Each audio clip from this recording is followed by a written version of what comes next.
안녕하세요. DJ 사나입니다. 오늘의 사연 시작해 보겠습니다. 저는 이제 막 50대가 된 워킹맘이에요.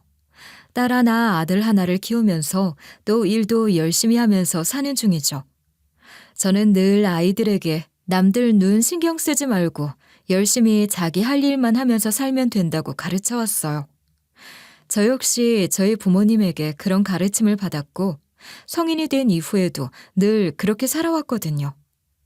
하지만 세상을 살다 보면 이런 저를 편견을 가지고 바라보는 사람들을 어쩔 수 없이 많이 만나게 되잖아요. 하지만 저는 단 한 번도 주눅들지 않고 당당하게 살아왔다 생각해요. 제 자신에게 부끄러울 것이 없었기 때문이에요. 제가 이런 이야기를 하는 이유는 최근에 개인적으로 엄청난 사건을 겪었기 때문이에요. 그리고 그 사건으로 인해 이러한 제 생각에 더욱 확신을 가졌기 때문이죠. 오늘은 이 이야기를 해보려고 해요. 저희 부모님은 가난하고 못 배우신 분이에요. 객관적으로 보면 그랬죠. 심지어 제 아버지는 몸도 불편하세요. 한쪽 다리가 불편해서 멀리서 봐도 티가 날 정도로 한쪽 다리를 저시고 말씀도 좀 어눌하세요. 발음이 좋지 않으셔서 처음 만나는 사람은 말도 잘 통하지 않을 정도죠. 아버지가 그렇게 된 데에는 젊었을 때 사고로 다치셨기 때문이라고 들었어요. 그것도 어머니를 만나기 아주 오래전 젊었을 때 일이라고 그러셨죠. 아버지는 목수셨어요. 그래서 동네에서 제 별명은 목수집 딸이었고요. 아마 제가 어릴 때부터 살던 동네 웬만한 공사랑 공사는 전부 아버지의 손길이 가지 않은 곳이 없었을 거예요. 몸은 조금 불편하셨지만 아버지의 솜씨는 유명했어요. 솜씨도 좋고 일처리도 깔끔해서 인기가 많았다고 하더라고요. 엄마와 아버지가 결혼을 할 무렵에는 너무 가난해서 단칸방에서 겨우 신혼집을 차릴 정도였는데 제가 태어난 이후부터 조금씩 사정이 나아져서 제가 자랄 무렵에는 형편이 나름 나쁘지 않았어요. 덕분에 전 큰 어려움 없이 자랐죠. 그래서 아버지와 엄마 둘 다 절 복덩이라 하면서 더욱 애지중지하셨고요. 저에게는 15살 많은 오빠가 있어요. 처음에 저는 제 자신이 늦둥이로 태어나 복덩이 대접을 받는 줄 알았어요. 하지만 조금 크고 보니 저희 집에는 사연이 있더라고요. 사실 그 오빠는 저희 엄마가 낳은 아들이었던 거죠. 저희 엄마는 일찍 결혼을 하셨다가 오빠를 낳고 살았대요. 그러다 오빠의 아버지가 일찍 돌아가셨던 거죠. 엄마는 의지할 친척도 가족도 없었는지 오빠를 데리고 살면서 안 해본 일이 없었다고 했어요. 오빠가 겨우 100일 넘을 무렵 남편을 잃은 터라 갓난쟁이를 안고 식당 설거지부터 목욕탕 청소까지 할 수 있는 일은 다 하셨다고 하더라고요. 그러다가 동네 국수집에서 간단히 국수도 삶고 손님들에게 국수를 내는 일을 하게 되었는데 거기를 자주 오던 사람이 노총각이었던 우리 아빠였던 거죠. 아빠는 고하셨다고 했는데 배운 것도 없고 가진 것도 없고 거기에 엎친 데 덮친 격으로 젊을 때 공사일을 하다 다쳐서 몸도 불편하고 말도 어눌한 상황이잖아요. 그러니 사람들에겐 무시도 많이 당했고 언감생심 여자를 만나본 적도 아마 없었을 거예요. 그런데 엄마는 어느 순간부터 저녁마다 와서 국수 한 그릇을 후루룩 먹고 나가는 그 모습이 마음에 너무 아리더래요. 다들 반푼이라는 둥 모자라다는 둥 했지만 내 눈에는 그렇게 안 보이더라고. 사람이 점잖았거든. 그때 과부라고 하면 짓궂은 사람이 한둘이 아니었는데 말이야. 그래서 그 모습에 반하셨어요? 반하긴 뭘 반해. 그냥 짠하더라고. 모자라다고 무시당해도 묵묵히 일하는 그 모습이 꼭 나를 보는 것도 같고. 이렇게 당찬 엄마가 무슨 그런 생각을 다 하셨대? 젊은 나이에 과부가 되면 그때는 무슨 결함 있는 여자 취급을 했어. 그래서 좀 잘해줬더니 기가 막혀서 원. 왜? 갑자기 뭔 일 있었어? 아무리 그래도 그렇지. 노총각이 애 딸린 과부한테 반할 일이니? 매일 얼굴이 벌개져서 뭘 하나씩 쥐어주고 가는데 참 어이가 없더라고. 그렇게 말하며 혀를 차면서도 엄마는 슬쩍 웃으셨어요. 아빠는 그 이후로 뻔질나게 국수 가게에 왔고 나중에는 우리 아빠가 하는 말을 엄마만 귀신같이 한 번에 알아들었다고 하더라고요. 그렇게 단골로 만난 애 딸린 과부와 몸이 좀 불편한 노총각의 로맨스가 시작되었던 것이죠. 엄마가 가장 반했던 부분은 아빠가 아직 어렸던 오빠에게 대하는 모습이었대요. 아직 어렸던 오빠에게 대하는 모습이었대요. 정말 친자식처럼 최선을 다해서 놀아줬다고 하더라고요. 불편한 몸으로 목마도 태워주고 자동차 장난감 같은 것도 나무로 깎아서 만들어주고 말이죠. 그 자동차를 오빠가 너무너무 좋아하자 국수집에 올 때마다 다른 자동차며 공룡이며 매일 하나씩 깎아와서는 엄마에게 쥐어주고 갔대요. 저는 그 이야기를 듣고 빵 터졌어요. 아니, 무슨 70년대야? 나무로 자동차를 깎는 게 뭐야? 하나 사오지. 그때 70년대 맞아. 그리고 나 아직도 그때 아버지가 깎아주신 거 다 가지고 있어. 진짜? 응, 내 보물이야. 그때 세상에서 제일 행복하고 좋았어. 아버지는 그때부터 내 아버지였어. 저는 고작 그런 나무 조각에 넘어간 거냐 오빠를 놀리기는 했지만 저희 가족은 그 정도로 서로를 아끼고 위하는 마음이 가득했어요. 오빠는 정말로 그때 아버지가 만들어주신 장난감들을 소중히 보관하고 있다가 나중에 아들에게 물려줄 거라고 했고요. 뭐 그렇게 제가 늦둥이로 태어나게 된 거였죠. 그렇게 태어난 딸이니 부모님의 사랑이 어떻겠어요. 게다가 제가 태어난 이후로 일도 술술 풀리니 엄마는 물론 저에 대한 아빠의 사랑은 그야말로 무한대 그 자체였죠. 거기에 저희 오빠는 사람이 정말 순하고 착하고 그런 성격이에요. 살면서 화를 내거나 언성을 높이기는커녕 가볍게 짜증을 내는 모습조차 본 적이 없어요. 제가 철이 없던 어린 시절에 오빠에게 막 대들고 이럴 때도 말없이 저의 성질을 다 받아주고 뭐든지 해달라는 대로 다 해준 사람이 바로 오빠였으니까요. 아마 세상에서 가장 선한 사람일 거예요. 전 그렇게 금지옥엽으로 컸어요. 그리고 알다시피 저희 아빠와 오빠는 천사 그 자체였지만 전 성질이 그리 만만한 사람이 아니었고요. 제가 밖에서 친구를 대차게 혼을 내고 오거나 싸움박질을 벌이면 엄마는 잔소리를 퍼부었죠. 넌 대체 누굴 닮아 이렇게 성질이 드세? 친구를 또 왜 팬 거야? 이게 몇 번째야? 그럼 우리 아빠 보고 병신이라고 하는데 그걸 참아? 나보고 병신 딸이라는데 엄마 같으면 참겠냐고. 뭐? 그 말을 왜 이제야 해? 난 그것도 모르고 약간 물어주고 왔는데. 안 되겠다. 너 앞장서. 왜? 어디 가게? 어디긴 어디야. 네 친구네지. 이놈의 여편네 내가 오늘 요자를 내야겠어. 지 아들이 그딴 소리 한 건 쏙 빼고 얼른 앞장서. 뭐 제 이 성격이 누굴 닮았겠어요. 다 엄마를 닮았죠. 집안 사랑을 독차지하면서 저는 자존감만큼은 하늘을 찌르게 키우면서 잘 컸어요.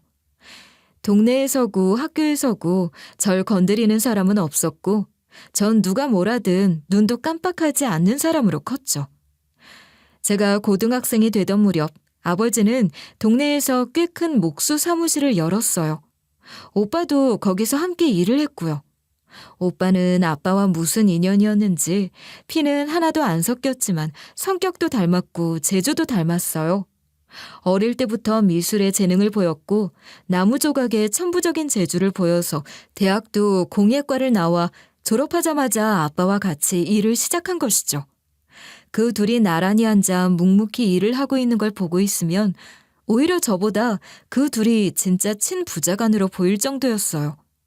둘은 목수 사무실 운영을 하면서 공사도 하고 중간중간 남는 시간에는 작은 가구나 소품 같은 작품도 만들었어요. 처음엔 절 위한 인형을 조각하다가 제가 점점 크면서 제가 쓸 의자며 책상이며 전부 아빠와 오빠가 만들어준 거였어요. 그걸 계기로 공사를 하고 남은 짜투리 나무로 커피 테이블이나 식탁 같은 것도 만들어서 팔았는데 이것도 꽤 인기가 많아서 나중에는 더 돈이 되기도 했고요. 저는 아빠 딸이었지만 조각이니 미술이니에는 전혀 취미가 없었어요. 그렇다고 공부를 잘했나 하면 그것도 아니었어요. 어디 한자리에 진득하게 앉아있는 것 자체를 지겨워하는 성격이었죠. 그냥 꾸미기 좋아하고 놀러다니기 좋아하는 철딱선이 없는 여자애라고나 할까요? 엄마는 공부 좀 하라고 절 볼 때마다 못 잡아먹어서 안달이었지만 전 아빠와 오빠를 방패막이로 삼아 요리조리 잘도 도망을 다녔어요. 그때 제가 제일 좋아했던 일은 엄마 몰래 아빠와 오빠에게 돈을 받아내서는 옷을 사러 가는 거였어요. 당시 저는 친구들 사이에서 옷 잘 입기로 유명했거든요. 유민아, 이 옷 어디서 샀어? 너무 이쁘다. 이거 나한테 팔면 안 돼? 내가 산 옷인데 뭐래? 다음에 나 옷 살 때 같이 가든가. 나도 같이 가고 싶은데 엄마가 절대 안 된대. 야, 내가 옷 가격에 2,000원 더 얹어줄게. 나도. 저번에 너 소풍 갈 때 입고 온 티 있잖아. 그거 팔아라. 나는 3,000원 더 얹어줄게. 친구들은 평소 제가 입는 옷과 장신구를 전부 부러워했어요. 쇼핑을 가자고 하면 여럿이 따라가 제가 시키는 대로 옷을 사기도 하고 심지어 제가 입었던 옷도 웃돈을 얹어 사려고까지 했어요. 이렇게 되자 문득 이런 생각이 들더라고요. 차라리 제가 직접 동대문에서 옷을 떼서 팔면 어떨까 하는 생각이 말이죠. 지금 보면 고등학생이 어떻게 그런 생각을 했나 싶지만 거칠 것이 없었던 전 바로 실행에 옮겼죠. 그날 저녁에 바로 옷을 왕창 사서 학교로 싸 짊어지고 가서 옷을 팔기 시작했던 거였어요. 1,000원, 2,000원씩 붙여서 파는 옷들은 반나절 만에 전부 다 팔렸어요. 저는 거기에 재미를 붙여 잠도 줄여가며 거의 매주 옷을 떼와서 팔았어요. 심지어 제 손님 중에는 선생님도 있을 정도였어요. 그러다가 나중에는 혼자 사이트 공부를 해서 사이트를 만들었죠. 일이 그렇게 되니 대학이고 뭐고 생각이 들겠어요. 전 고등학교를 졸업하자마자 본격적으로 사이트 오픈을 해서 장사를 시작했어요. 장사는 제 생각을 훨씬 뛰어넘을 정도로 잘 되더라고요. 그때가 막 동대문도 활성화될 때였고 인터넷 쇼핑몰도 시작할 무렵이라 시기를 잘 탄 것도 있었죠. 저는 6년 만에 제 사이트를 크게 키웠어요. 그 사이에 저만의 독립 브랜드도 런칭을 했고요. 제 사이트는 20대 초반 여자들에게 가장 핫한 쇼핑몰이 되었죠. 그러자 대기업 종합 쇼핑몰에서 접촉이 오더라고요. 당시 대기업들도 막 쇼핑몰에 투자를 할 때라 서로 잘 나가는 업체에 입점하는 경쟁을 벌일 때였거든요. 그래서 전 한 대기업 쇼핑몰 팀과 미팅을 하게 됐죠. 그런데 제 담당 신입사원이 너무 잘생긴 거예요. 저는 그 사람에게 그만 첫눈에 반해버렸어요. 눈치를 보아하니 그 사원도 제가 싫지 않은 것 같았죠. 그래서 정말 작정하고 그 직원에게 들이댔어요. 정말 티나도록 말이죠. 오늘 퇴근하고 뭐해요? 우리 저녁 먹어요. 네? 오늘요? 네, 저 그쪽 마음에 들어요. 반한 것 같은데. 사실 그쪽도 저 마음에 들지 않아요? 네? 저희 오늘 겨우 2번째 본 건데요. 그래서요? 솔직히 그쪽 마음 알아요. 저 돈 많아요. 저에게 오면 회사 관두고 평생 편하게 셔터맨 하면서 놀고 먹을 수 있는데 어때요? 지금 생각하면 어떻게 저런 오글거리는 말을 할 수 있었나 어디 숨고 싶을 뿐이지만 그때 저는 반쯤 정신이 나가 있었나 봐요. 나중에 남자친구는 그런 저돌적인 면이 너무 웃겼다고 하더라고요. 그렇게 제가 모든 걸 던지고 들이대는데 뭐 결과는 뻔했죠. 결국 저희는 사귀게 되었어요. 대기업 사원과 여사장의 연애는 그렇게 시작되었어요. 저희는 정말 불타는 연애를 했죠. 처음에는 얌전하게 보이던 남자친구는 막상 사귀고 보니 너무나도 자상하고 다정한 데다가 애정도 넘치는 사람이었어요. 저희는 정말 꽁냥꽁냥 행복한 연애를 이어갔죠. 그렇게 몇 년 정도 사귀었을까? 남자친구가 갑작스러운 이야기를 꺼내더라고요. 우리 이제 연애 그만하고 결혼하자. 당신도 이제 곧 30이잖아. 벌써? 우리 고작 2년 만났는데? 뭐 더 봐야 돼? 나 일찍 결혼하고 싶어. 내 동생은 벌써 했어.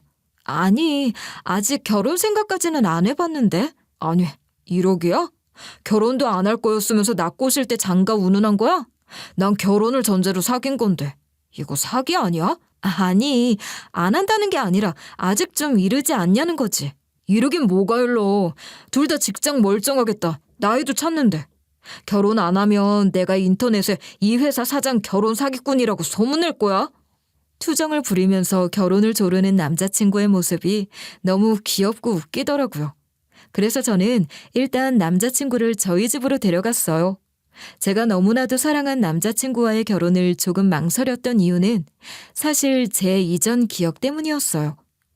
사실 그 전에 사귀었던 남친들은 거의 대부분 저희 집으로 데려가면 몸이 불편한 저희 아빠와 거의 공장통이나 다름없는 공방을 보고 실망해서 도망을 갔거든요. 아마 제 화려한 겉모습만 보고 기대를 했다가 생각과는 달랐다 싶었던 모양이었어요. 저는 이번에도 그럴까봐 조금 걱정이 되었어요. 하지만 이렇게 도망을 가면 또 뭐 어쩌겠어요. 인연은 또 나타나겠거니 하는 생각으로 저는 남자친구를 집으로 데려갔죠. 하지만 남자친구는 다르더라고요. 공방에 가서 인사를 하자마자 감탄을 연발했어요. 아버님, 이것도 아버님이 만드신 거예요? 아, 이것도요? 우와, 진짜 대단하세요. 고마워. 아, 진심이에요. 저희 어머니가 미술일 하시거든요. 이거 전부 작품이에요. 진짜? 그런 소품은 그냥 취미로 아빠랑 오빠가 만든 건데? 형님 솜씨도 장난 아니신데요. 저 진심으로 저희 어머니 보여드리고 싶어요. 제가 대단한 예술가 집안에 장가를 오게 된 것 같아요. 아직 결혼 허락한 거 아닌데. 에이, 형님, 왜 그러세요? 저 마음에 드시잖아요. 네? 남자친구는 도착하자마자 저희 가족들과 자연스럽게 어울리더라고요. 저런 면이 있었나 싶을 정도로 애교를 부리며 저희 오빠에게 들이대기까지 했어요. 말없는 오빠도 싫지는 않은 눈치였고요. 엄마와는 밤새 술잔을 기울이면서 이런저런 이야기도 했어요. 제가 본인을 어떻게 꼬셨는지 남자친구의 입을 통해 이야기를 들은 엄마는 세상에 이렇게 자존심도 내다버린 지집애는 처음 본다며 내가 널 그렇게 키웠냐고 한 소리를 하시기도 하셨고요. 이런 모습에 제가 어떻게 마음을 열지 않을 수 있겠어요. 전 그날 남자친구에게 또 한 번 반했어요. 아빠와 오빠, 그리고 엄마도 물론이었죠. 그렇게 저희는 결혼 승낙을 받았죠. 그리고 며칠 뒤 저는 남자친구 집에도 인사를 가게 되었어요. 최대한 얌전하지만 세련되고도 도도해 보이도록 고심을 들여 꾸미고 선물 꾸러미를 싸들고 도착한 남자친구 집 앞에서 전 충격을 받았어요. 집이 너무 으리으리했기 때문이었죠. 평소 소박하기만 해서 상상도 못했는데 남자친구의 집은 TV에서나 보던 부자 동네 꼭대기에 있는 저택이었어요. 사람 키보다 높은 담장에 넓은 정원이 있는 2층짜리 집 말이죠. 알고 보니 남자친구 집안은 중견 건설 회사를 운영하고 있었어요. 남자친구의 아버지는 그 회사 대표셨고 미술 관련 일을 하신다던 남자친구의 어머니는 무려 갤러리를 운영하신다고 하더군요. 집안으로 들어갈수록 집안 규모며 집안 가구까지 정말 예사롭지가 않았어요. 차고에는 운전기사가 딸린 차까지 있었고요. 집에는 남자친구 부모님과 그 동생 부부 외에도 가정부 아주머니가 정성 들여 상을 차리고 있더라고요. 저는 얼어붙었어요. 한 번도 그런 적이 없었지만 이러다가 뺨 맞고 집에서 쫓겨나는 거 아닐까 하는 생각까지 들었거든요. 어머, 어서 와요. 유민 씨죠? 어머, 너무 미인이다. 반가워요. 네, 안녕하세요, 어머니. 이거 선물이에요. 스카프 좋아하신다고 하셔서. 세상에, 어쩜 센스도 이리 좋아? 역시 쇼핑몰에서 그런지 옷도 너무 예쁘다. 스카프도 마음에 꼭 들어요. 내가 이 색깔 좋아하는 건 어떻게 알았어? 다행히 어머니는 다른 편견 없이 오직 저만을 보고 평가를 해주셨어요. 남친 어머니는 부잣집 딸로 태어나서 평생 곱게 자라 미술만 하시던 분이셨어요. 미술을 하셔서 그런지 패션에도 평소 관심이 많았다고 하셨고요. 그래서인지 제가 집에 들어서자마자 옷을 너무 잘 입는다며 너무 예쁘고 센스가 뛰어나다고 예뻐해 주셨죠. 남친의 아버지 역시 마찬가지셨어요. 자리에 앉아 제가 사업을 어떻게 시작하고 또 그걸 어떻게 키워왔는지 이야기를 듣고 아버지도 절 바로 인정해 주셨어요. 사실 그 나이에 그런 생각을 한 것도 대단한데 그걸 바로 실행에 옮겼어. 그때는 뭘 몰라서 그랬던 것 같아요.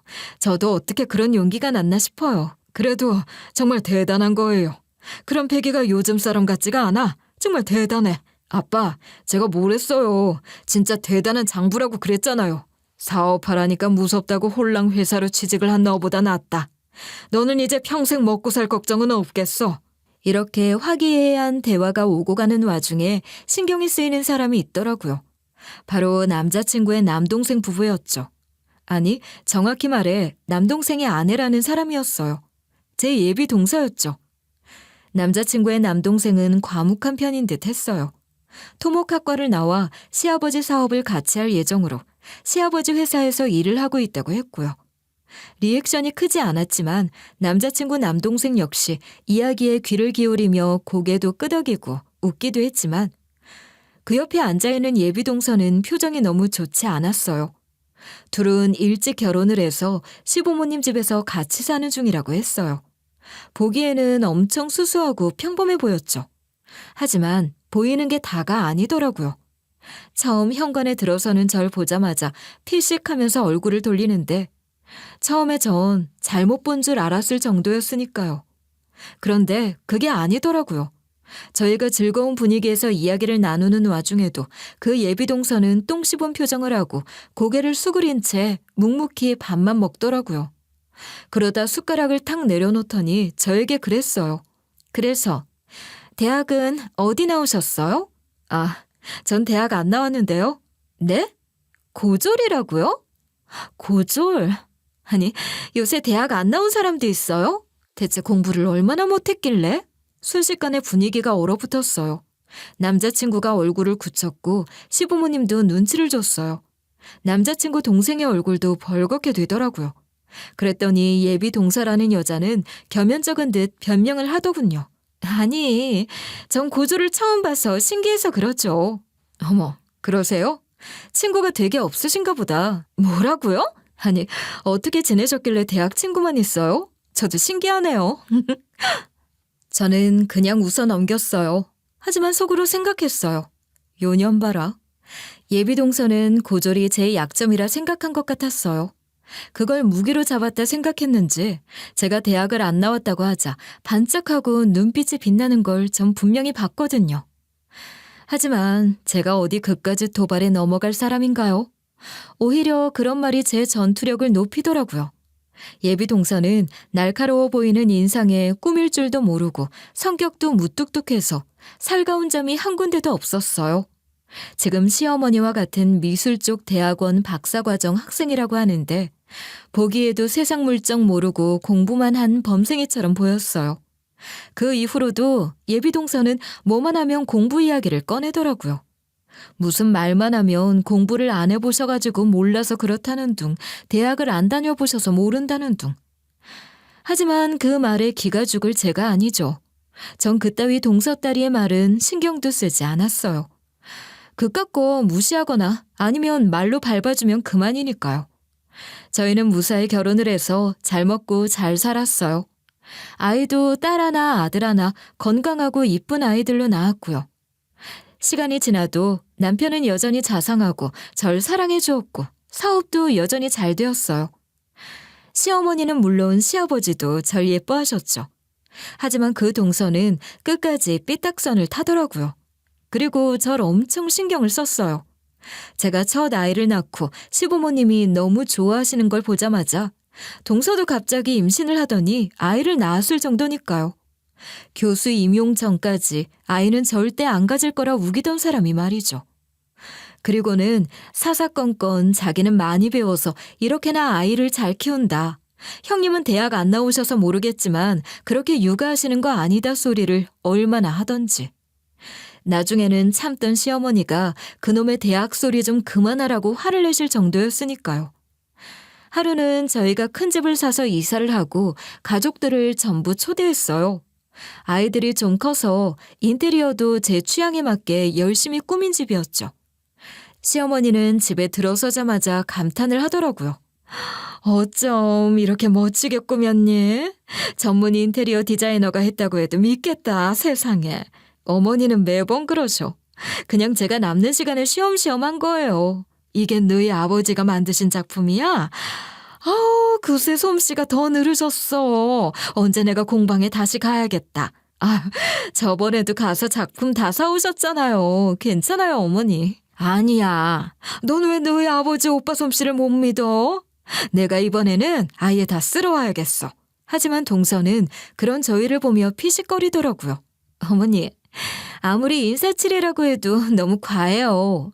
형님이 진짜 믿으면 어쩌시려고요? 뭐? 형님, 진짜 믿는 거 아니죠?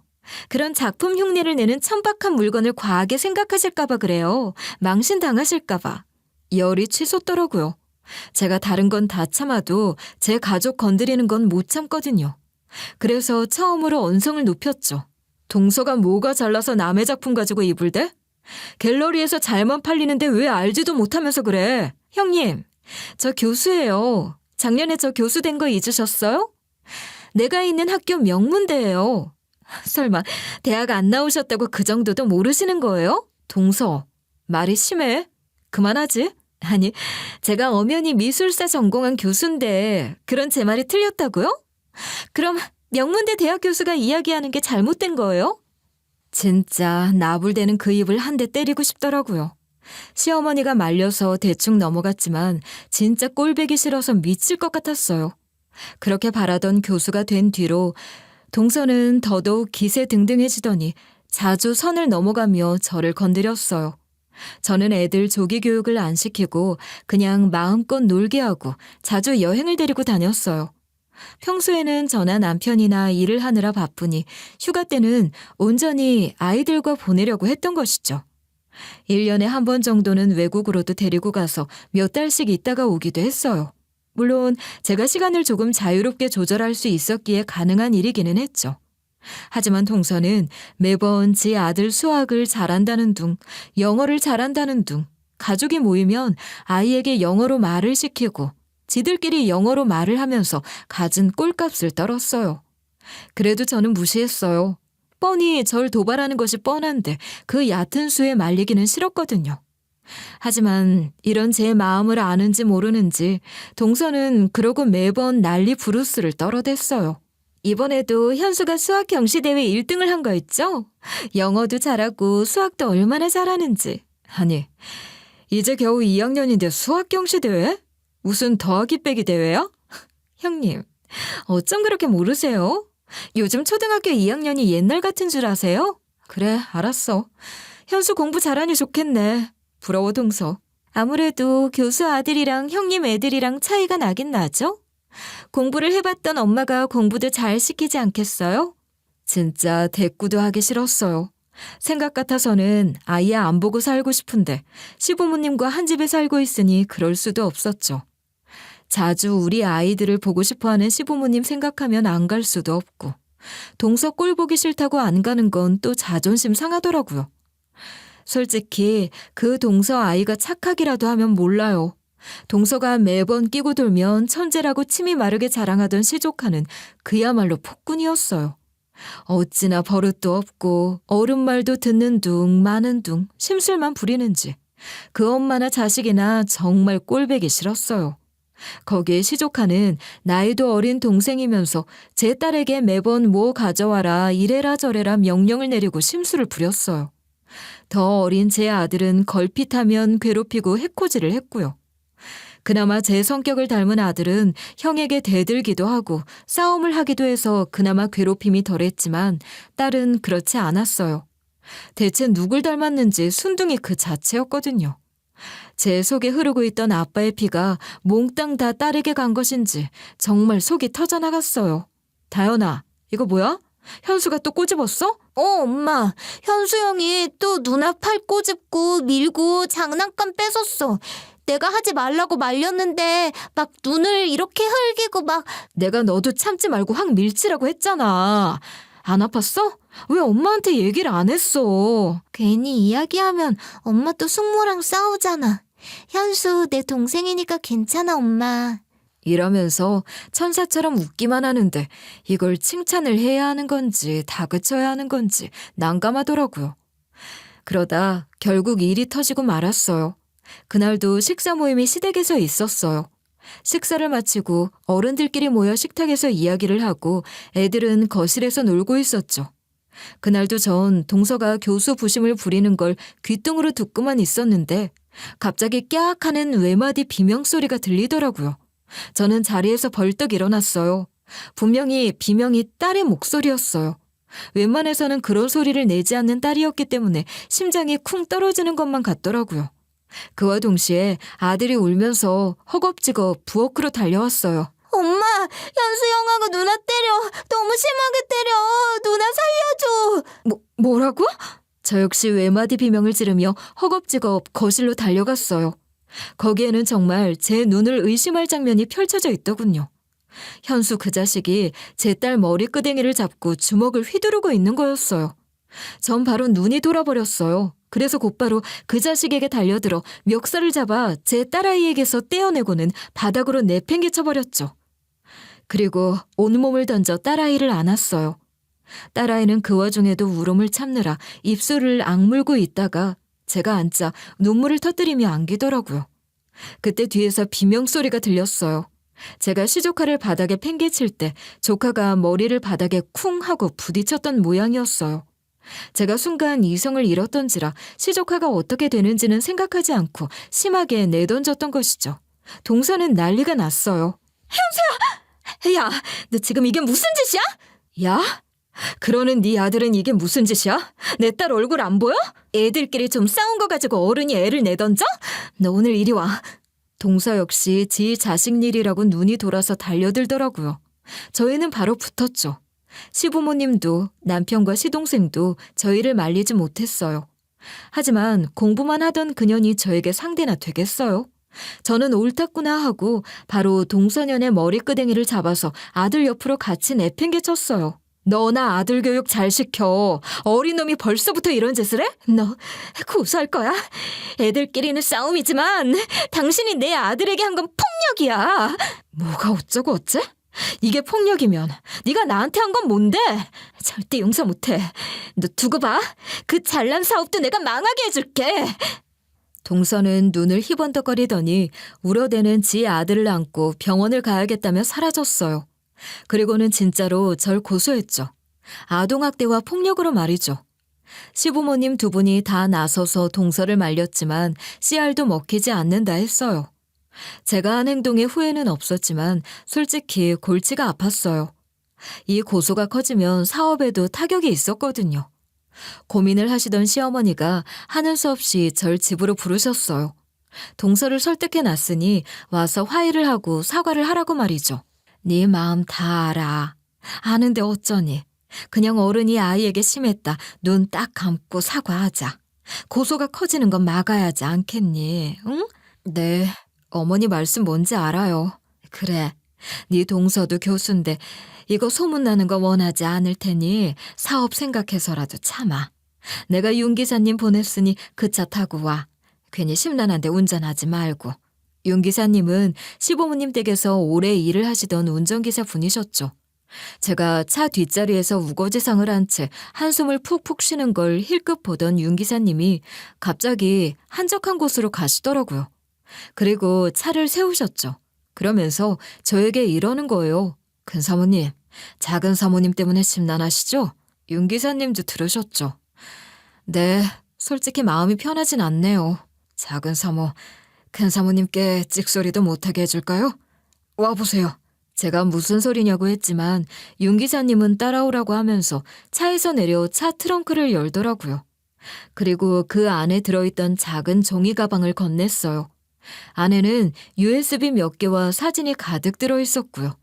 저는 무심히 그 사진을 살펴보다 경악을 했어요. 손이 덜덜 떨릴 정도였죠. 빨리 집으로 가주세요. 당연하죠. 큰 사모님, 파이팅입니다. 네, 윤 기사님, 걱정 마세요. 제가 다 처리하고 올게요. 저는 차 트렁크에 있던 물건을 가지고 집에 들어섰어요. 동서는 팔짱을 낀 채 기세등등한 표정으로 절 째려보고 있더라고요. 피식거리기까지 하면서 말이죠. 그 옆에 서 있는 시조카 놈도 태도가 오만불손하기 짝이 없었어요. 전 시조카를 불렀어요. 큰엄마가 너에게 심하게 한 건 미안해. 폭력은 나쁜 거니까. 하지만 너도 마찬가지야. 한 번만 더 그런 식으로 행동하면 그때는 절대 용서 안 할 거야. 알겠어? 뭐? 지금 이게 뭐 하는 짓이야? 저는 시조카에게 방해 가있으라고 단호하게 말했죠. 그리고 트렁크에서 꺼내온 종이 가방을 그 앞에 던졌어요. 가방에서는 사진들이 우수수 쏟아져 나왔어요. 저는 미리 챙겨놓은 USB도 꺼내 들었어요. 이거 다 동서 거지? 기사님이 제발 가져가라고 하시더라고. 더러워 죽겠다고. 자, 가져. 이게 무슨 수작이야? 어디서 헛된... 이게 뭐야? 뭐긴 뭐야. 동서 사진이지. 어리둥절하게 상황을 보던 시어머니는 그제야 사진을 보고는 기겁을 하시면서 털썩 그 자리에 주저앉으셨어요. 동서는 다급하게 사진을 챙기며 악을 썼죠. 아니에요 어머니. 이게 다 저게 수작을 부리고. 저는 그대로 동서에게 다가가 철썩 뺨을 갈겼어요. 이 더러운 년이 감히 어디서 더러운 짓을 하고 다녀? 당장 꺼져. 그 사진은 차량 내부 사진을 찍은 것이었어요. 아주 해상도가 높아 선명한 내부 블랙박스 사진이었던 거죠. 사실 윤 기사님이 관리하는 차는 시아버지가 회사 출퇴근이나 출장용으로 쓰시기도 하시고 시어머니가 갤러리를 출퇴근하면서 타시는 차였어요. 사실 시어머니가 나이가 들면서 운전을 버거워하시자 시아버지가 시어머니를 배려해서 장만한 것에 가까웠죠. 시아버지는 시동생과 같이 출퇴근을 하는 터라 거의 매일 시동생의 차를 타고 같이 출근을 하셨고 지방으로 가는 장기 출장도 많으셨거든요. 그래서 차를 거의 안 쓰셨어요. 그래서 그동안은 시어머니가 윤 기사님과 출근을 하기도 하고 볼 일이 있을 때 차를 쓰시기도 했죠. 하지만 몇 년 전에 저희가 어머니에게 평소 어머니가 가지고 싶어 하시던 브랜드의 아담한 차를 선물하고부터는 어머니도 그 차를 애용하시게 되셨어요. 덩치가 작아 주차도 편하고 신경 쓸 일도 없다고 하시면서 말이에요. 그래서 대부분 동서가 그 차를 썼던 것이죠. 그것도 기사님을 대동하는 것이 아니라 자신이 직접 그 차를 몰고 나갔다고 했어요. 사실 시아버지 차가 엄청난 고급 외제차예요. 그래서 사실 시어머니도 겁이 나서 그 차를 타고 다니기 부담스러워하셨어요. 복잡한 시내에 나갔다 살짝 긁기라도 하면 수리비가 어마어마하게 나왔으니까요. 그래서 아담하고 예쁜 차를 원하셨던 거고요. 그런데도 동서는 그 차를 직접 몰고 학교 출퇴근을 했다 하더라고요. 윤 기사님이야 동서가 그냥 쓴다고 하니 알았다 하고 다른 차로 시어머니 갤러리 출퇴근을 해드렸던 것이고요. 그런데 차가 한번 긁힌 적이 있었다고 했어요. 그날은 분명 윤 기사님이 차를 몰던 날이 아니었는데 갑자기 들어온 동서가 심부름을 시키더라고 하시더군요. 분명 차를 몰고 들어왔는데 갑자기 차 키를 주면서 어딜 다녀오라 하더라고요. 서류를 찾아오라나? 시부모님이 절대 그런 사소한 심부름은 부탁하지 말라고 했잖아요. 그게 작은 사모에게 통해요. 욕만 먹을 것 같아서 다녀왔죠. 차로 5분도 안 걸리는 거리였어요. 그래 급한 일도 아니었고요. 그렇게 돌아왔더니 동서가 차고에서 기다리고 있더라고 하더군요. 그리고는 곧바로 차 문짝을 가리키면서 고함을 질렀다고 했어요. 어머, 윤 기사, 차 긁었어요? 이거 어떡해? 네? 아닌데요? 저 차 긁은 적 없어요. 무슨 소리야? 여기 딱 증거가 있는데. 문짝이 다 긁혔어. 이거 어쩔 거예요? 윤 기사님이 자기가 한 일이 아니라고 작은 사모님이 방금 차를 몰고 다녀오시지 않았냐고 했지만 동서는 딱 잡아댔다고 했어요. 하필 그 시간대에 블랙박스마저도 다 꺼져 있었고요. 시아버지가 차를 몰다 보면 그럴 수 있다고 괜찮다 하시면서 다 처리를 하셨지만 기사님은 억울하셨던 거죠. 아무리 생각해도 본인이 긁고 저에게 뒤집어 씌우려는 게 보였어요. 그게 아니면 블랙박스가 왜 꺼져 있었겠어요? 충분히 그렇게 의심할 만하네요. 그래서 사실 그러면 안 되지만 몰래 제 돈으로 블랙박스를 설치했어요. 그 이후로도 차에 블랙박스가 자주 꺼져 있더라고요. 윤 기사님은 차량 내부와 외부 그리고 후방까지 화질이 아주 좋은 최첨단 블랙박스를 그것도 눈에 띄지 않게 설치를 하셨다고 했어요. 대체 차를 몰고 나가 무슨 짓을 하는 건지 알아봐야겠다는 생각이 들었다고 하셨죠. 그래서 눈으로 보기에는 어디 있는지 일부러 뒤지지 않으면 알아보기 힘든 것으로 말이죠. 안 그래도 윤 기사님은 동서와 시조카를 탐탁치 않게 여기고 계셨다고도 했어요. 시부모님이나 저와 다르게 윤 기사님께 함부로 대하고 부려먹으려고까지 하니 누가 좋아하겠어요. 그렇게 시간이 어느 정도 지나 내장 블랙박스 영상을 까보던 윤 기사님은 충격을 받았던 것이죠. 동서는 바람을 피우고 있었어요. 자기과 대학원에 다니는 새파란 대학원생과 말이죠. 바람 상대는 그 대학원생뿐만이 아니었어요. 자기가 교수로 있는 과 늙은 주임 교수와도 그렇고 그런 사이더라고요. 대체 왜 차에서 그런 짓을 하는지 모르겠지만 동서는 차 안에서 두 남자를 바꿔가며 민망한 짓을 거리낌 없이 벌였어요. 자신의 행동과 말소리까지 고스란히 녹음이 되는 줄도 모르고 말이죠. 나중에 확인한 영상에서 동서는 저질스러운 말을 마구 내뱉더라고요. 이 차가 우리 재수없는 시부모 차거든? 그것들은 내가 차에서 이런 짓 하는 줄도 모를걸? 우와, 교수님 너무한다. 며느리에게 이렇게 좋은 차도 주는데 여기서 나랑 뒹굴고 있으면 되겠어요? 그러니까 더 짜릿한 거야. 안 그래? 내 남편도 병신이라 아마 꿈에도 모를 거야. 기사님은 그걸 보고 기절할 뻔했다고 했어요. 하지만 우선은 동서를 말릴 생각이었다고 하시더라고요. 오래 일을 해온 터라 시동생을 아끼는 마음도 있으셨던 것이죠. 하지만 동서가 더더욱 안하무인으로 구는 걸 보고 증거를 모아서는 하루 나를 잡아 폭탄을 던질 작정이었다고 고백하셨어요. 그러다가 제가 마음고생을 하는 걸 보고 도와줘야겠다고 결심하셨던 거고요. 사실 저는 윤 기사님과 사이가 좋았어요. 윤 기사님에게는 눈에 넣어도 안 아픈 딸이 하나 있었는데 취업이 안 되어서 너무 걱정을 하셨어요. 그래서 한번 저희 회사에 이력서를 넣어보라고 권유를 한 적이 있었거든요. 그리고 만나보니 아이가 똘똘해 보여 저희 회사에 취업도 시켰고요. 일종의 낙하산이었지만 애가 얼마나 싹싹하고 똑부러지게 일을 잘하는지 회사 직원들도 사장님 잘했다고 어디서 이런 복덩이를 데리고 왔냐고 할 정도라 제가 늘 고맙다고 했어요. 하지만 윤 기사님은 딸이 저희 회사에 출근을 하면서 너무 밝아지고 즐겁게 살아가게 되었다며 항상 절 보면 고마워하셨고요. 그래서 큰 사모님께 드리는 거예요. 제가 은혜를 갚고 싶어서요. 감사해요. 정말 감사드려요. 저야말로 이 은혜는 꼭 갚을게요, 윤 기사님. 상황이 이렇게 되자 동서는 납작 엎드려 울면서 빌더라고요. 이건 모함이라고 시어머니에게 매달리기도 했고요. 하지만 증거가 너무 확실했어요. 얼마나 자주, 얼마나 오래 차에서 지저분한 짓을 저질렀는지. 윤 기사님이 일부만 현상한 것이라고 했지만 동서 얼굴이 잘 보이는 사진만 100장이 넘었어요. 거기에 제가 가지고 있는 USB에는 음성도 선명하게 녹음이 되어 있었죠. 특히 늙은 주임 교수와 몸을 부비면서 나누는 대화는 가관이었어요. 이번에도 나 전 교수 자리에 앉으면 나 진짜 오빠 용서 못해? 1년만 더 기다리면 안 돼? 이번에는 이조교 차례인 거 알잖아. 싫어. 나 이번에 돼야 돼. 내가 빨리 교수가 돼야 그 형님인가 하는 년 코를 납작하게 할 수 있다고 했잖아. 그래도 이번에 차례가 있는데 자기를 밀기에 내가 명분이 없어. 그 명분 내가 만들어줘? 오빠 이리 와봐. 내가 지금 만들어줄게. 동영상에는 갖은 교태와 더러운 신음소리가 가득하더라고요. 저는 차마 영상은 눈뜨고 볼 수도 없었어요.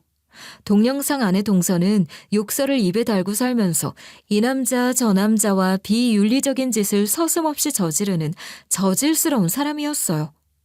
평소라면 절대 말도 섞지 않을 그럴 수준의 사람 말이죠. 동서의 교수 자리 역시 동서의 몸노비로 따낸 것에 불과했어요. 그것도 원래 차례를 어기고 어거지로 된 거였던 것이죠. 제 욕은 물론 시부모님 욕을 하는 것도 많았어요. 시동생도 빠질 수 없었죠.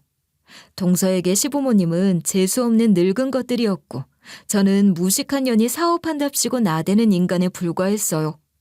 시동생 역시 더러운 공사판 일하는 주제에 건설업도 사업이랍시고 꼴값 떠는 인간이라나요? 시부모님이 빨리 죽었으면 좋겠다고 그래야 유산을 받아 챙길 것이고 그래야 이혼을 할 수 있는데 너무 건강해서 짜증이 난다고 하는 대목에는 모두들 할 말을 잃었어요. 시어머니는 사진을 빼앗아 살펴보시다가 벌떡 일어나 동서의 뺨을 갈겼어요. 한 대로 끝나지 않았죠. 짝짝짝짝. 싸다구가 계속 이어지자 제가 뒤에서 어머니를 말렸어요. 어머니, 그렇게 때리면 손 아파요. 이런 쓰레기 때문에 고운 손 상하세요. 뭐가 어쩌고 어째? 어디서 쓰레기가 말을 다 하네. 야, 입 다물어. 들어오니까. 이게 다 너 때문이야. 너가 들어온 그날부터 시작이었어. 다 너 때문이야. 동서는 악을 쓰면서 저에게 달려들었어요. 정말 그게 아직 정신을 못 차린 게 틀림없었어요. 지까짓게 절 이길 수 있다 생각했나 싶어 전 바로 동서의 머리끄댕이를 잡아버렸어요. 그리고 저 역시 동서의 뺨을 짝짝 갈겨줬어요. 어릴 때부터 나무 만지면서 살고 수백 벌의 옷을 개면서 산 제 손은 시어머니와 달리 아주 튼튼했거든요. 저는 정신이 번쩍 들도록 동서에게 참교육을 해주었어요. 그리고 이 양볼이 퉁퉁 부은 동서를 번쩍 들어 현관 밖으로 내쫓았죠. 야, 꺼져. 가서 그 늙은 교수에게 가던지 그 젊은 대학원생에게 가던지 가서 처분을 기다려. 이 더러운 쓰레기야. 시동생에게는 참 불행한 일이었지만 말이 없는 시동생은 담담하게 받아들이는 것 같았어요. 그러면서 조용히 고백을 하더군요. 이 일을 어쩌면 좋니? 사실은 저라고 왜 이상한 느낌이 없었겠어요. 괜찮아요. 어차피 터질 일이 터진 거예요. 이혼 소송은 순조롭게 이루어졌어요. 극대노한 시아버지가 최고의 변호사를 붙여서 정말 빠르게 이혼 절차를 밟았던 것이죠. 하나 웃긴 게 있다면 그 여자는 친권과 양육권을 주장하면서 양육비를 달에 300씩 달라고 요구했던 것이죠. 하지만 뜻밖의 일이 벌어졌어요. 양육권 다툼을 하면서 조사관이 오자 시조카가 울면서 엄마랑 살기 싫다고 한 것이죠. 저 엄마랑 절대 안 살 거예요. 여기 이 집에서 할머니랑 할아버지랑 아빠랑 살 거예요. 너는 엄마 따라 가고 싶지 않아? 엄마 싫어요. 내일 공부하라고 때리고 안 하고. 엄마 무서워요. 저 여기서 살 거예요. 보통 미성년 자녀가 있는 경우에는 엄마에게 양육권이 가는 경우가 많아 시부모님은 걱정을 많이 하셨어요. 하지만 엄마 따라 가기 싫다고 목 놓아 우는 아이를 본 가정조사관도 적극적으로 양육권은 아버지에게 가는 게 좋겠다고 의견을 내놓았다고 했어요.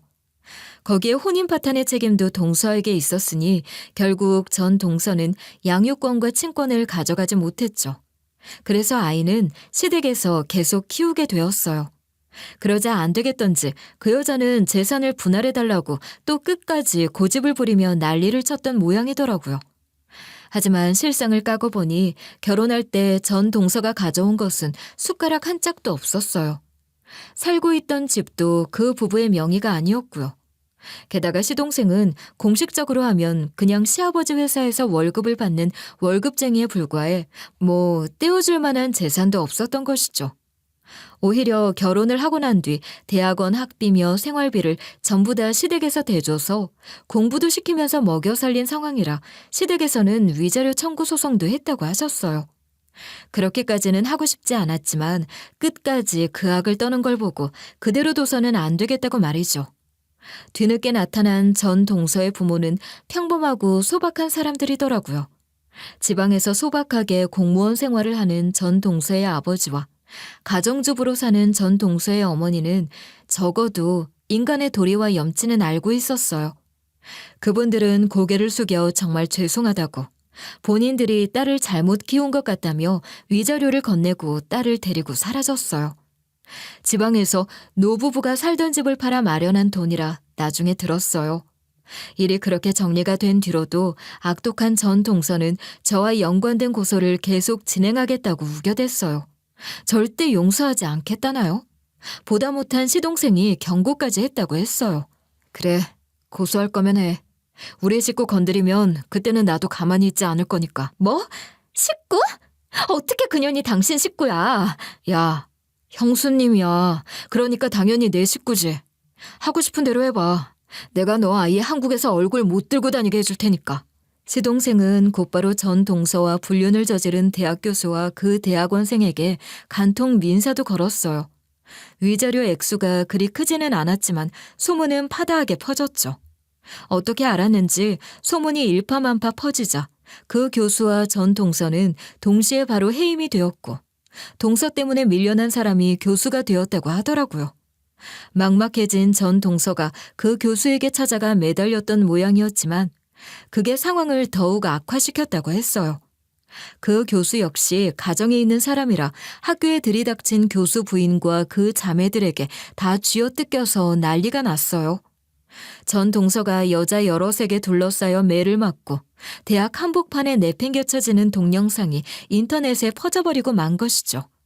그 상황인데 젊은 대학원생이 쳐다나 보겠어요? 여기저기서 다 버림받은 동서는 결국 고향이던 지방으로 사라졌다고 했어요. 지방으로 사라지기 전에 전 동서는 절 찾아와 울분을 토한 적이 있기는 해요.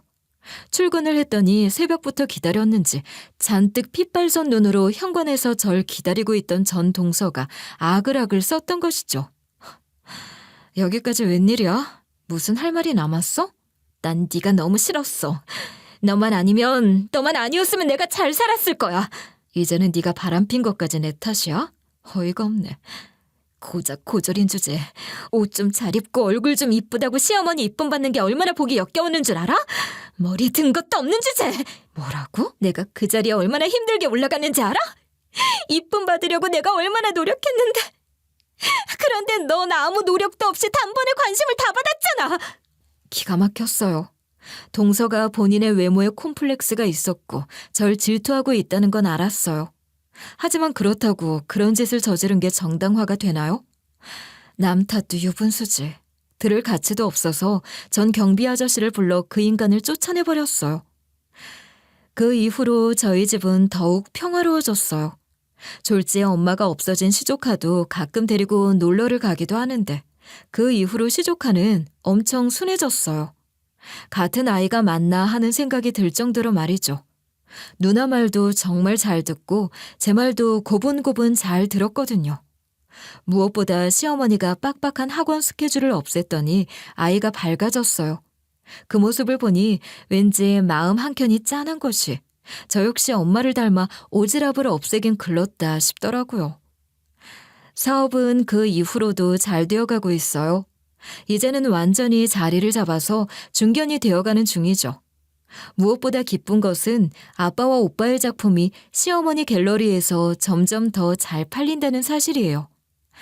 아버지는 주로 저희 가족을 주제로 작품을 만드시기도 하고 멋진 탁자 같은 것도 만드시는데 점점 가격이 올라 지금은 작가 대접을 받고 있으시는 중이에요. 그건 오빠도 마찬가지고요. 올해는 아버지가 외국에서 전시회를 하게 되어서 저는 오빠 부부와 부모님 그리고 애들과 시조카를 데리고 외국에 나갔다 올 생각이에요. 나간 김에 대가족을 이끌고 여행도 하면서 한참을 머물다가 올 계획이죠. 한창 여행 계획을 잡고 있는 와중에 아버지는 정성스럽게 깎은 목조각품 하나 저에게 주셨어요. 거기에는 활짝 웃는 행복한 저희 가족의 모습이 밝게 새겨져 있었죠. 그 조각품은 지금 저의 보물 1호가 되었고요. 아마 누구에게나 부족한 점은 있을 거예요. 저희 아버지는 몸이 불편하셨고 저희 어머니는 남편이 없었죠. 하지만 사람은 서로 부족한 것을 채우면서 사는 것 아닐까요? 서로의 부족함과 모자람을 채워가면서 살다 보면 결국 제 스스로가 부족한 사람은 아니라는 걸 알게 되는 것이고 말이에요. 그래서 가장 소중한 건 저의 부족함을 채워주는 가족일 테죠. 저 역시 학벌은 부족하지만 열심히 일하면서 늘 자신감 넘치는 삶을 살아왔어요. 저의 가치는 남이 만들어주는 것이 아니라 제 스스로 정하는 것이니 말이죠. 무엇보다 절 아껴주고 사랑해주는 가족이 있는 한 저에게 부족한 것은 없을 테니 앞으로도 전 걱정이 없다 생각해요. 저는 앞으로도 이렇게 더욱 더 열심히 살아보려고 해요. 더욱 행복해지도록 말이에요. 이런 저의 앞날에 많은 응원을 부탁드려요. 여러분들의 가정에도 늘 행복이 가득하시길 빌게요. 긴 이야기 들어주셔서 감사해요.